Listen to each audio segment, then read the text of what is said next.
បងប្អូនអើយឥឡូវអត់មានម្ហូបញ៉ាំទេមករឹកខ្យងនេះមករឹកខ្យងញ៉ាំអូរឹកខ្យងខ្មែរឈើណាអូយចៅគម្រោងមានណាគាត់មានខ្យងថៃហើយព្រោះអីថៃវាមកទៅវាស្រុកប្រទេសវាអស់ហើយខ្យងថៃខ្យងយួនផងមិនទៅវិញអត់លែងទេណាគឺបាំងផ្ទះយើងលែងទៅទុកឲ្យថៃពងកុំអត់មានខ្យងថៃហ្នឹងឲ្យវាទៅនៅស្វាទៅខ្យងយួនអត់វាកាយដីមីងទៅពីឯងនោះពីឯងទៅមកនៅយ៉ាយយូរមកម្ដងឈើណា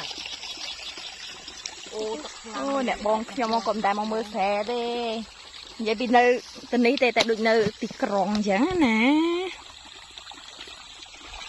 អានេះពនាងក្មួយឃើញហើយណា